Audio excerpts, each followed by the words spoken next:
My warehouse at home looks like Disney World. The walls are wrapped. There's snacks, there's drinks, there's music. Everybody's over it's like, okay, we have to make money in a day, people, but I feel like people are more inclined to work harder for a company if they love the company and they love the people within the company. So it's like, how do you make this work environment positive for your crew? Whether you're looking for inspiration, guidance, or simply a moment of reflection, you're in the right place. This is Wisdom Stripes. Hello and welcome to Wisdom Stripes. My name is Meg Tuohey, and in today's episode, we are going to explore entrepreneurship, resilience, and the art of scaling businesses. Our guest today is Ashley Kirchner, a multi-talented entrepreneur with a decade of experience in business. She started as an artist and graphic designer, which led her to launch a print shop, multiple e-commerce stores, and most recently, a new venture in EAPs, which are employee assistance programs. Entrepreneurship runs in Ashley's blood. As a third-generation entrepreneur, she grew up witnessing the hustle firsthand. Her grandfather started a trucking company, which her father expanded into warehousing and staffing. Choosing business over university, Ashley followed her passion and ambition to build multiple 6- and 7-figure companies. She has served as Chief Marketing Officer of an 8-figure business and is now focused on scaling her commercial print business, CNC Decking Company, and newly launched RexCare EAP platform. Today, we'll dive into Ashley's journey, her wins, her lessons learned, and the mindset that keeps her pushing forward. This is Wisdom Stripes, your no-nonsense, fierce fairy godmothers, turning challenges into clarity and confidence. Ash, we always start with the same question for our guests. What wisdom would you like a listener to take away from today's conversation? Well, thank you, Meg, for the intro, and I'm very happy to be on here. So my wisdom stripes over my years, I guess it would kind of be two things. It would be, even when Rome you think is burning, it's not burning. So no matter how bad something is going to get, you can always find a way out of it. So there is always a way out. And I guess number two would be just go for it, which kind of goes back to Rome is not burning, where you can always pivot into something else and just go for it. Don't think, just do, is kind of my thing. So a little mix there. Yeah, I like the mix. I like the idea that Rome might be burning, but it's not burning. There's always a way around or through for somebody who wants to find a way. Is that what I'm hearing? Yeah. No matter how many, even today, a bad thing has happened and, you have a moment, but okay, the sun is coming up tomorrow. Like there is a way out of this. There is options. So Rome is not burning. That's what my dad has always told me. I like that. Well, why don't you take us back to the beginning, speaking of your dad? What is your journey? Tell us your journey from being an artist and a graphic designer to launching your first business. Yeah, so long story short, I have been an artist, as you mentioned, my whole life. And it's like, how do you convert that into something else, right? And also follow your passion. As mentioned, third gen entrepreneur. I went to community college. So I went to a small 2-year college. And I wrote a little paper for an entrepreneurship class.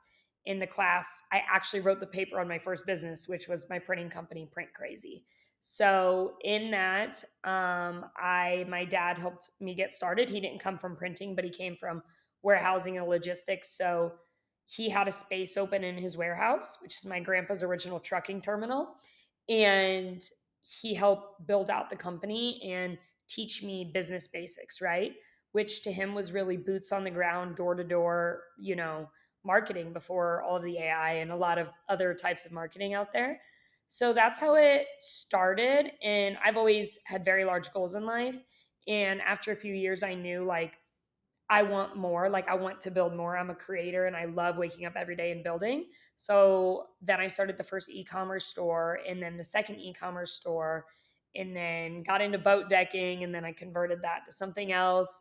And then me and my dad in the past a couple of years found out we work very well together. And we're passionate about people and helping people, and EAPs, which is employee assistance programs, but we want them for employers to pay for the employees, but non-insurance based. So between my marketing, sales, graphic skills, and I'm also very good at systems, and his background in staffing and knowing there's so many people that even need minimal benefits. For example, ours is Teledoc Directs, which is meds to your door, and a mental health coach, only for $20 a month per head per employer. We're like, this is genius. So after 2 years, we just launched that, and we do work from passion as well. We needed income, but I'm a passionate person and I want to work on things that I care about. So between that and the decking company, which has to do with off-road and boating and all those fun things that I grew up doing, both of those things, and I still love to do. They're fun to me. At the end of the day, I just love building things. It's really cool. As much as employment sucks to employ people and it's hard, it is really cool to also give people like a working, wage or living wage, and give them a career as well. This is my 10th anniversary of it all. Oh my goodness. Congratulations. Thank you. I'm really curious what it was like for you growing up in a family of business owners and how that shaped you. Yeah. I think back, I know, so my grandpa was originally in trucking, right? And I have a lot of business in my family. My mom owns a bakery and bistro now. My uncle owns a bar, restaurant, a meat market, dad in this. And I grew up going to the warehouse on the weekends with them. Dad would be working in the office all weekend. We'd run around the warehouse floor. He'd be gone traveling for work. So I guess I always saw like the hustle and the work ethic growing up, in that hard work and resilience like will eventually bring you to a good life. um and I never want to go backwards, I always want to go forwards. So I guess like at some point in life, having some nice things, I was like, well, I want this for myself one day, so I have to find a way to provide it for myself. So yeah, into building business, and I love it. Again, building anything I'm extremely passionate about. And I am so grateful to have my dad as like that side business consultant, even if he isn't in the same industries as myself. It's been really nice and really neat to have someone to speak to. Because I know there's a lot of people out there that if they don't have someone, they're like, where do I start? Or how do I do this? Or how do I handle this?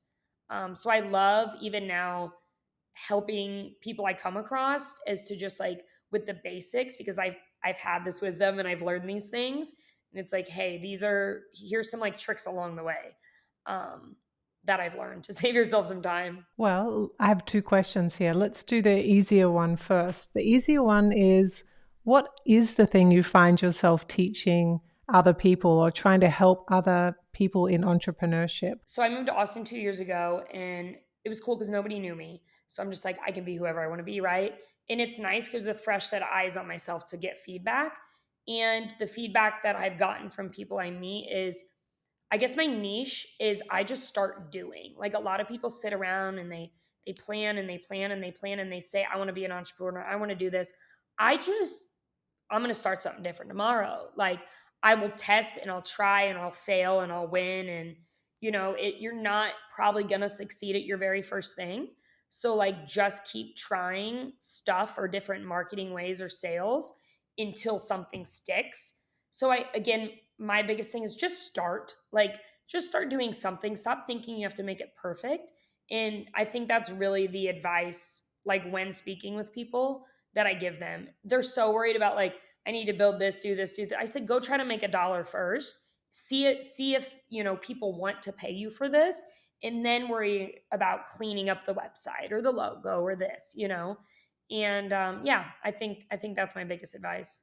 Yeah, I can really see how you might get stuck in trying to make it perfect versus see if the product has legs or the service has legs and then going back and working on the things that look nice. Yeah. Okay. And What? I can say that because Mm. we've had failed things in the past where like I spent all this money building this like apparel brand, like to just be like, okay, we're gonna turn on the store, it's gonna work. No, it doesn't work like that.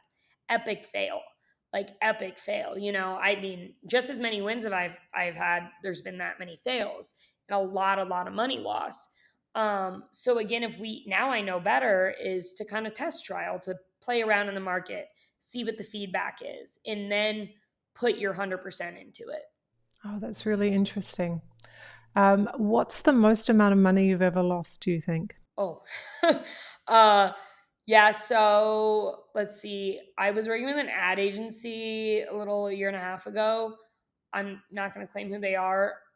I think they blew over $100,000 of mine, because not only did the company not grow, it went down in sales. But also we've bought a $90,000 screen printing press, only used it for 9 months, had to offload it. We bought a $90,000, it's called Schmake, but it's like this automation system for this certain kind of print on demand business we were in. Never got it set up. It's sitting, haven't used it. So that's money wasted. When we were funding the decking company originally at Lake of the Ozarks, we spent all this money, probably also another six figures and all we're doing is taking profits from the original business and then reinvesting the profits to work on trying to build other companies. Always reinvesting in myself. So now that business, though, luckily we are going to close. My brother and my dad got out of it, and I was like, I really want it. So I restarted the company last summer, and it's now really taken off, my decking company, by just pivoting. That goes back to pivoting, right? So like I was like, no, no, no, I like the brand. I think there's something here. I want to pivot. And in my first full month of ads, I hit six figures. And I was like, wow, this is okay. This is sticking. So I'm going to put effort into this now. So we've lost a lot of money, but it's trial and error, Well, you that's what I know. was going to say. Like, not everything this is a not great analogy, but not every idea you throw at the wall is going to stick. Some of them aren't. But I imagine from every failure, there's learnings or tweakings or not that way, go this way. It's like feedback or it's a signal that points you to the next thing. Is that right? 100%. I don't regret anything because if I wouldn't have had all of these moments, I would not be as equipped as I am today. And like I can confidently say, like, I know omni-channel marketing and sales. I can do almost every single piece of the business. And I think that is such a skill set to have. Not that I have to, but it's like if I wouldn't have learned every one of these systems, or this didn't work or this did work, I don't think I'd be prepped for the next 10 years, right? Like to me, the first 10, and someone had said this before, is play. I've been playing around and I've been learning. And now I'm really working on the next 10, the next decade, which is my big decade, I feel. I've learned the skill sets I've needed to learn, and now I'm ready to hone in and focus on what are the big winners here. And I say that in a like I've had a lot of business growth, but also a lot of personal growth with age, Yeah. and everything. So Okay. Now, for those who are listening along who wonder what omni-channel marketing, I think it was that you said, could you talk to us about what that means? yeah, omni-channel marketing, for example, the social media side of marketing, the SEO side of marketing, paid media side of marketing, influencer marketing, omni-channel, like every little piece that equates to that funnel, right? Of how you're getting these leads and the sales. I understand all of it. I'm not just the specialist in SEO, and I understand it to where like I'm not going to go write the SEO and backlinks or run the ads, but to where I comprehend it all. So now I do know if hiring or outsourcing work, I know what to look for. I'm not building the website, but I understand web development to a degree in the systems. Because I feel on a higher like CEO level, it's very important for me to understand the full process of how it all touches each other, right? This marketing lead touches this, which touches this. So it's like, how do we connect the dots? And I think in your background and the kind of group of companies that you founded and run, we have both an indirect kind of service, which is the EAP, and I'm also hearing actual products as well. And that's quite a wide range of things to run through an e-commerce platform. Would you agree or would you disagree? Yeah. So when I tell people what I do, it's I feel like I've done every kind of business now, right? Like, so I still have a physical production warehouse where we are producing things. We're very asset heavy based. So like that's a really neat skill set I feel like of mine where I set up the WMS system, the warehouse management system, SKUs, like all of that processing, right? So I understand the back end fulfillment. That company we run locally in my hometown and we go door to door businesses. Like that's how we market, like boots on the ground. That's how the staffing company that I'm the fractional CMO of works, right? I set up their CRM, their HubSpot, and I help with their marketing for how they're going to attack and approach companies in person. But then I have e-commerce, whereas it's a whole different market. I'm now doing paid Meta and paid Google and SEO and TikTok and influencer marketing on those companies to bring it in. But then we have the EAPs, which is a blend Yeah. where I'm going to now be using both skill sets, the skill sets I've learned from in person and online, in bringing those together because I believe the marketing plan that I've created for this company we just launched, it's called RexCare. It's it's going to be we're bringing people in all different directions, in person and online. Fascinating. Your beautiful brain sounds like it, and I think I heard you say this, it loves a system.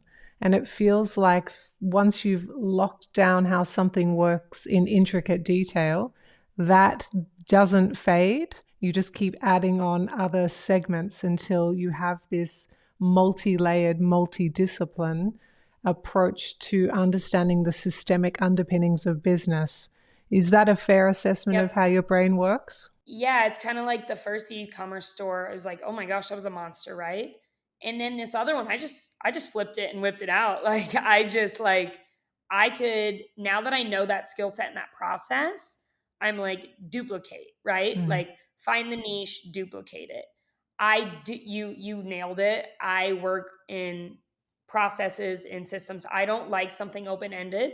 You can't tell me, hey, I got to tell you something next week. I'm like, no, no, no. I got to know right now because I got to end this loop. I have to see Close it. I have to see the end to this loop. Like we got to close this. So like even if an idea is brought to me today, I might sit up all night and just, bang out this work because I'm like, oh my gosh, I'm like going down this rabbit hole. Um, it's a pro and a con of my brain, right? Sometimes it's mentally tiring and but it's also I think a special side to me that I will just jump on those things and Mm. figure out those systems to close the loop. Hey there, Meg Tuohey here with a quick and exciting announcement. As a psychologist, coach, and founder of the Wisdom Lab, I've had the privilege of helping thousands of individuals break free from the vicious cycles holding them back and tap into their infinite inner wisdom. If you're tired of feeling unheard, unseen, and stuck in the same old struggles, the Wisdom Lab is the breakthrough you've been yearning for. This on demand program guides you through a powerful process to shatter emotional barriers, overcome deep rooted blocks, and experience the profound transformation you deserve. In just 4 hours, you'll gain the tools and insights to revolutionize your life from the inside out. Want to learn more? Click or tap the link in the show notes for all the details. Okay, now back to the episode. I totally get it. Well, let me help you with a loop I opened before that I haven't closed yet. And maybe our listeners are wondering if I'm going to close it. Remember, ages ago, I said I have 2 questions. I'm going to do the easier one first, and I'll come back and do the other one. So I'm ready to Yeah. do the other one. Are you ready? Got to Yes, help I'm you ready. close the loops, Ashley. So my other question is going to explore with you the wisdom of intergenerational wisdom, essentially. So we have a grandfather, a father, and we have you. And we have this intergenerational transfer of knowledge and perhaps support or infrastructure of some design or degree that has come through your family tree. I wonder if you can share with us a bit about what that's like. So I think the biggest thing that I have learned that I know my dad also learned from his dad was really it's relationships with people and reinvesting in yourself and just like you have to keep going, right? I think the reinvesting in myself took a long time. to comprehend what my dad meant by that. And I do think this is something like maybe some people get off the bat, they learn on YouTube. But to me, I mean, this is something just like year after year after year it has taken. But it's like instead of me, investing 100K into the stock market, right? Where I don't know what percent I'm going to get. It's taken me this many years, but my dad has taught me like, why aren't you investing in yourself? Don't you believe in yourself more? Like, don't you think you can beat that? Like, where do you trust your money, right? So like within the past 2 years, I've done that. I've paid off lines of credit with my money, and I've loaned my personal money to the company to pay myself the interest rate instead of paying the bank. And now I'm like, oh, that's genius. That's simple. Like that's simple business. But I guess it took family like drilling that into my head over and over to comprehend that. Yeah, and I guess just seeing my grandpa started from nothing. My family didn't have much growing up. He started the company with one truck. My dad's one of six, and my dad worked his ass off. And so did his family. And he never wanted that for me, actually. He didn't want me to have sleepless nights. But I'm getting better at it. And it's kind of inspirational to see like what could have been built, what they built out of nothing. And I guess I just always think of that. I have this quote that my dad said to me one night, and I have it like printed next to me over here. And I text my dad. I was like, Dad, I'm like so tired. Like, I don't know what to do. Like, so much is going on. And he just says, Ash, capitalists never rest, and put a little smiley face. And it was kind of just like you just got to keep going, Like, this is what we do. Like, this is what we're good at. Like, we feel we were put here to help, to employ, to give jobs to people, especially with the staffing, and we employ thousands of people. And but yeah, so sorry, that was a little all over the place. There's been No. a lot of learning.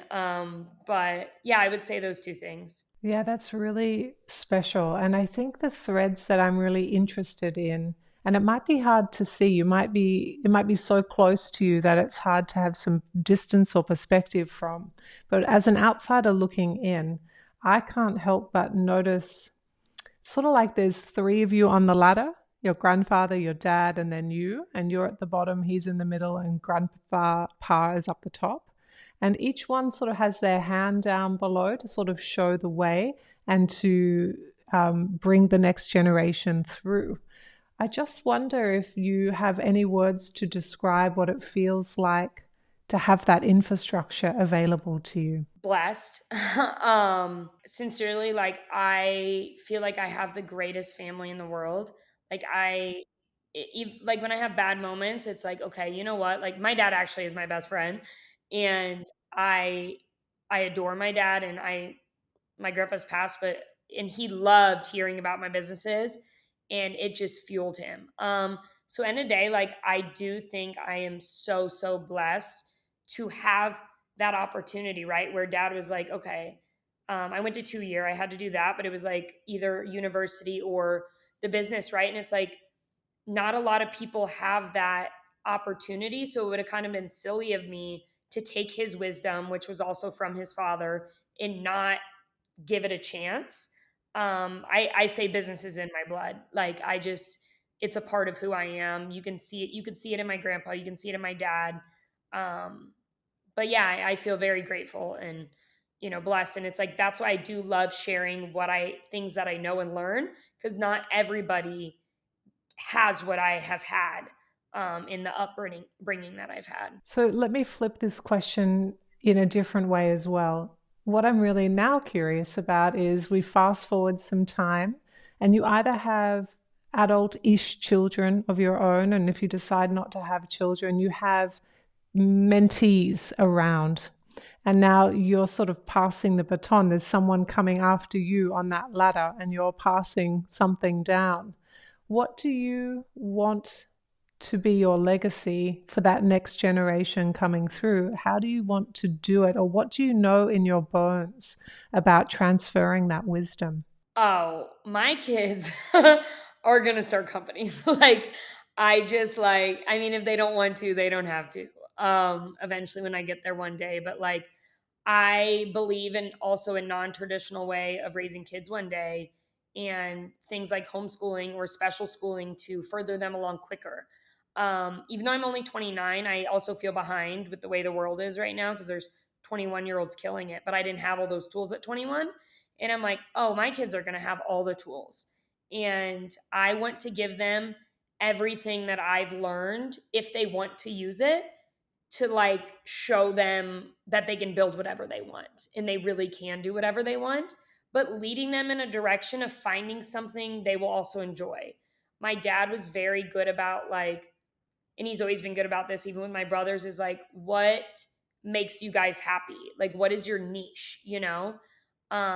My niche is creating, and that is whatever the business is. So that's what I got into. But yeah, it's that, and the Rome is not burning. Mm, I think from a young age, like I wish I would have listened to that more and more. mm. Because I had a lot of hard years thinking like, oh, this is terrible, this is terrible, this is terrible. And we've had a lot of bad things happen. But to really like drill that even into a child's head, even younger, that like you can work through this, I think is super important. Yeah, let's poke around in this wisdom for a minute because this is where we started. And after listening to your story to this point, I can see now how you wanted to start here. So, define for us in a couple of sentences what you actually mean or what your dad meant when he described Rome is not burning. Let me try to explain this in short. Basically, no matter like how bad something is. For example, I've had a girl I love that's been with me for 4 years and today put in her 2 weeks. Um, not ideal, right? But with every loss or every bad thing, there's always an upside. And I am religious and I do believe everything happens for a reason. And, God does things for a reason. And Rome's not burnt to the ground. We're not building from the ashes. And it's still up. It's not burning yet. So like let's figure out how to just keep going. Like you will figure it out. I don't know if that makes sense. In my head, when I tell myself every other day, "Rome's not burning," I'm like, "Rome's not burning, it's okay." Like, Rome's still there. We can still go to Rome tomorrow. Like, we can still work on the business tomorrow. We can still do this tomorrow. Like, Rome is still there tomorrow. It's not burning down. Life is not burning down. The sun is coming up for all we know, and and it will be okay. I love that. I think we've got another perspective on this nugget of wisdom, which is like even if something's in the ashes, we're not starting from nothing. There is still a legacy left over from the older version that didn't work that we can take forward as we build the next iteration. That's what I'm hearing. No, that's exactly right. It's like, okay, maybe something's happening bad to it right now and it's shaking, but it's not burnt to the ground. Like, so we still have something to work with here. Mm. Let's regroup and figure it out. Yeah, I love that. I'm really curious about what an unexpected lesson might be from being a business designer, developer, owner, operator. I don't know if it's unexpected, but I've employed over 90 people in almost 10 years, and I love my staff now. And I am such a I'm an empath. And, but people are the hardest part of business. It's not getting the sales, it's not the marketing, it's employing people, finding the right people, keeping the right people. People are the hardest part of business. That is something I never would have expected when I was Mm. younger, but to me, it is the hardest part. I was just going to ask you, you have understanding of the complexities of people. And when you are a person who employs people, people are more than their work contributions. They are a whole person, right? So they bring with them the fight they have with their spouse, the worries they have about their parents or children, the illnesses, the shortcomings, the strengths. They bring challenges and complexities that are really require people leaders to be able to grow in order to be able to handle the whole self at work. I wonder if you can speak to us a little bit about your way of creating that space for your team. No, I actually love that you asked me that because I like to think that I'm a different kind of employer but I don't know. I sometimes employ too much with my heart, because that's who I am, but is not always the best, but sometimes. At the end of the day, work is the majority of someone's life, right? And like, I want someone to enjoy their work. Because I'm so passionate about my work and I love waking up every day doing what I do. So I'm like, how can I help make, and I don't even say my employees, I say my crew, my team. Like, this is my team, my crew, like, how do I help make their job like something they thoroughly enjoy every day? So like, my warehouse at home looks like Disney World. The walls are wrapped. There's snacks, there's drinks, there's music. Everybody's over, like, it's like, okay, we have to make money in a day, people, but like, I feel like people are more inclined to work harder for a company if they love the company and they love the people within the company. So it's like, how do you make this work environment positive for your crew? And then it's just, at least where I'm at too, it's like, I'm super lenient. We're super lenient with employees. It's like, we give a lot of paid days off. We get a lot of holiday and just all these things to like be like, okay, what do you want most in life? Are you looking for more money, more time off? Like, working, if you're a working mom and you've had to call in a couple times to your kids, like, we try to work around people so well. Because at the end of the day, like, I don't know, it's like I always put myself in their shoes as well. It's a hard balance though, because you do have to be this leader and you do have to draw a line at some point. So I can be an empath, but then I sometimes can't. You have to like put your foot down. But yeah, at the end of the day, it's also to me it's a feeling when we hire someone. Like, I don't care as much about someone's degree. I care about who they are as a person and their willingness to learn. And I kind of just look for that attitude in someone when hiring. Like, because I'm not someone who was formally trained on graphic design, but I knew I was like skilled enough to learn, and I wasn't formally trained on business, but I know that I could probably outdo business to a lot of people that a 4-year college degree. Um, I'm just confident in myself. So I hire the same way. I hire the same way based on who the person is. I love to give opportunity to people and also have people who start at the bottom grow up into the company. You've been in this type of world now for 10 years, and you just talked about losing a dear team member with a 2-week notice period. And so when you've had people with you for a long time, inevitably their whole self, their humanness is visible, and so is yours. So as a leader, your humanness, your fallibilities, your development areas, your blind spots, they're visible to your team and vice versa. I wonder if you could speak to us about the complexities that come with leading the whole self at work, the whole human, including the parts that are tricky. Yeah, I think some of the tricky parts are like, I want to be emotional with my employees, and a lot of these people are around my age, and a lot of females as well. And it's like, I so want to befriend them all, and they want to befriend me. And I do feel on a certain level of friendship with them. So when something like this comes, I know it was very hard for her. And if any others have had to leave in the past, which I will say, we've rarely ever had anybody leave actually for a bad reason. I still keep very good relationships with everybody. In the past, some people have come back, which actually I think that makes me feel good. Like, okay, I did something right, maybe. Yeah, it's hard not to get emotional. I actually got a little emotional on the phone with her because, and I don't have a problem with that. I'm like, you know what? At the end of the day, I'm okay with my team seeing that I have a heart, and that they know that I care. And yeah, I'm out here running these companies, which helps give them a livelihood at the end of the day. So I just hope they understand and see that part as well. It's a hard balance. It is the hardest thing I do. And I'm getting better at it every year. I am not perfect. I am not perfect at all. And I know some leaders would be like, you are doing this all wrong. You should not be empathetic.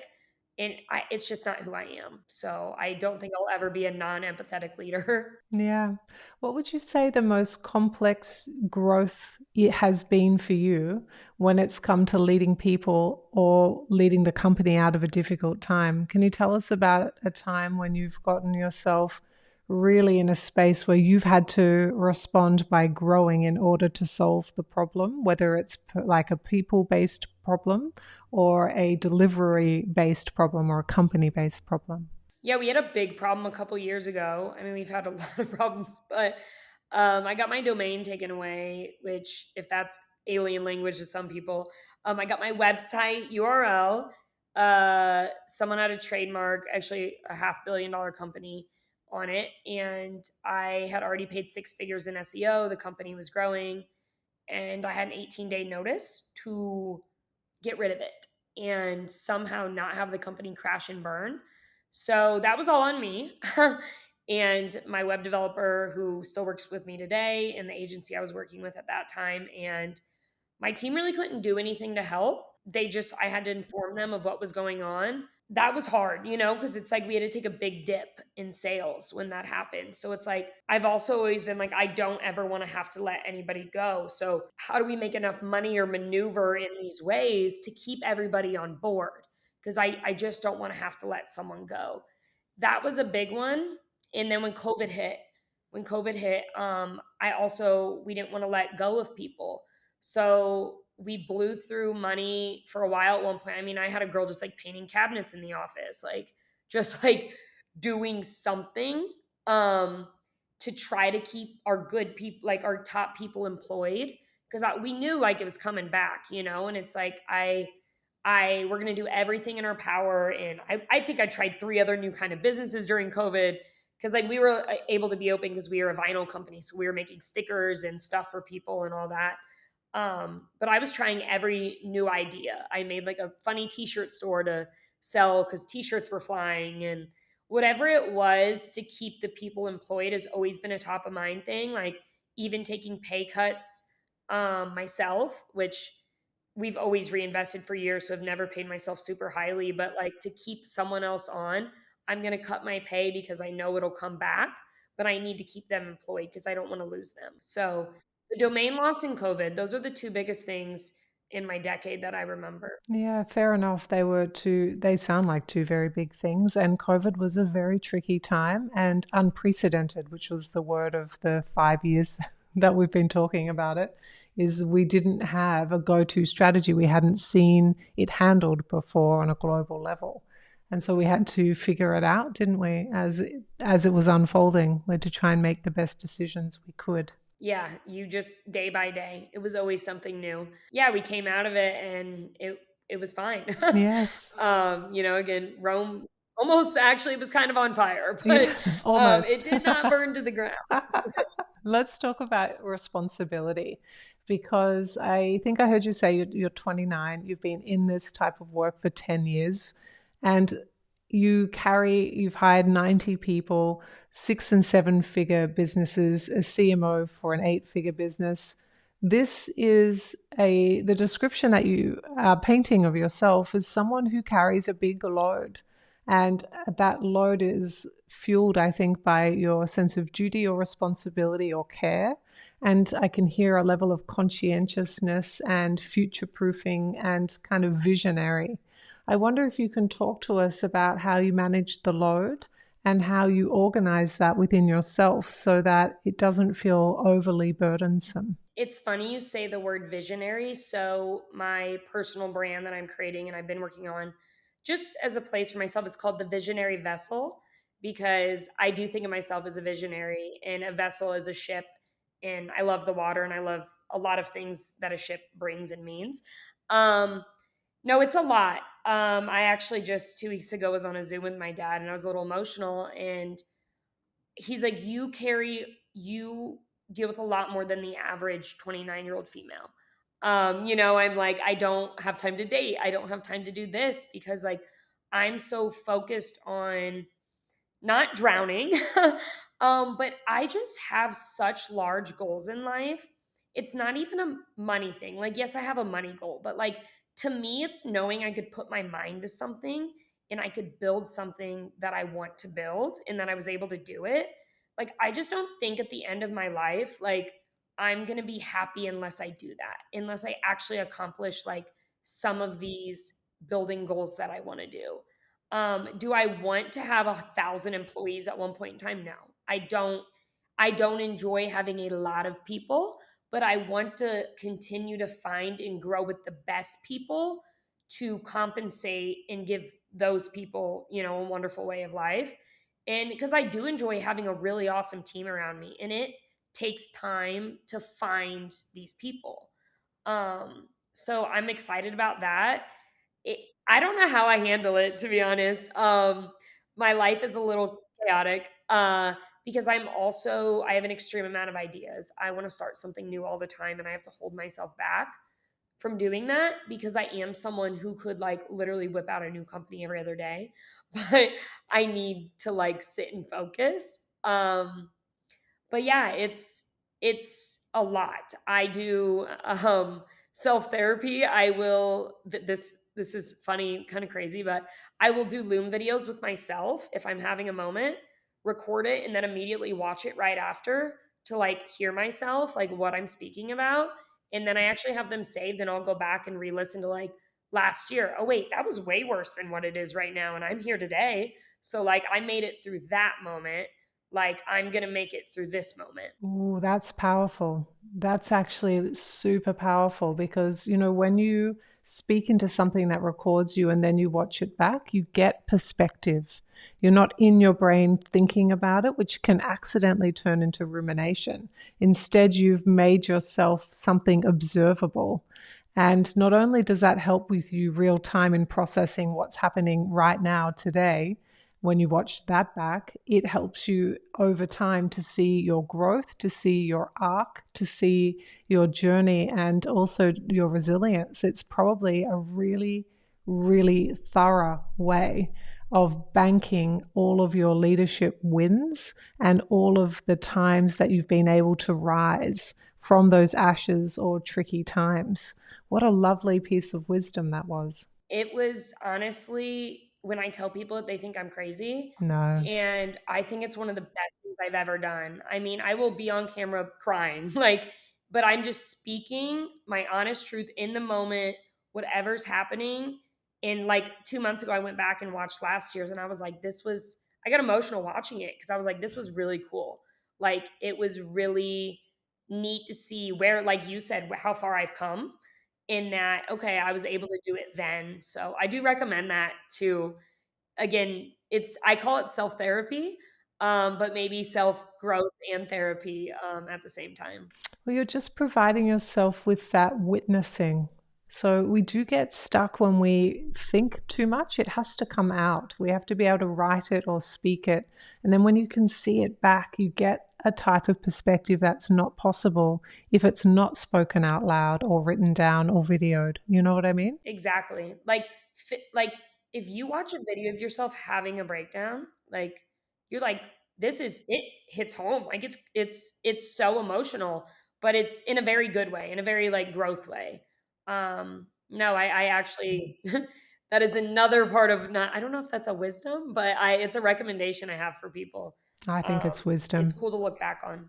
I think that's super wisdom. That's wisdom squared to the power of two, you know? Mm. Well, in that vein, I'm really curious, like, what are you working on next? Where are your next personal development areas?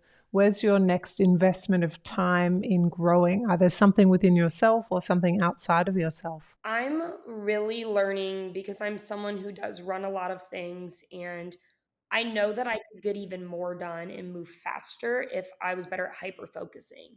So I read a lot. I read almost 25 books last year, and I posted my top like 25 personal development and business books. And a couple of them are about focus. And it's really about like creating these hyper focus sessions because it's so true. They say, like, if you ever think back to a moment where you were able to just like crank out such a good piece of work, you feel so good afterwards. At least me, like, woof, like that felt good.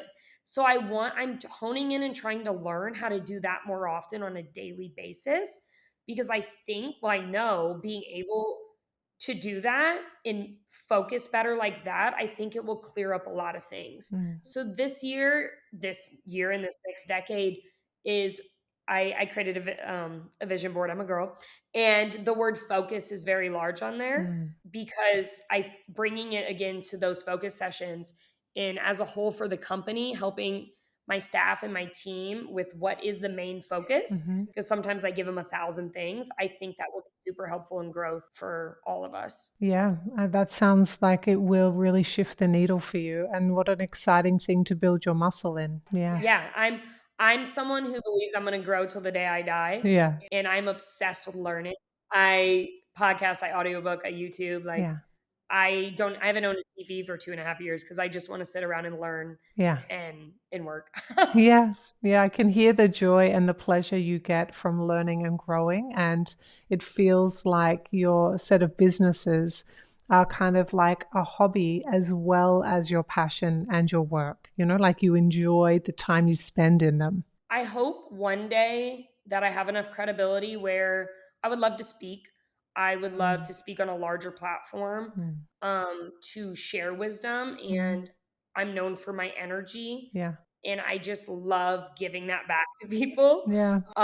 So if I would have to think like a long-term plan, Mm. years down the line, I would love to have that goal. Yes. Well, I think you only dream of things that belong to you.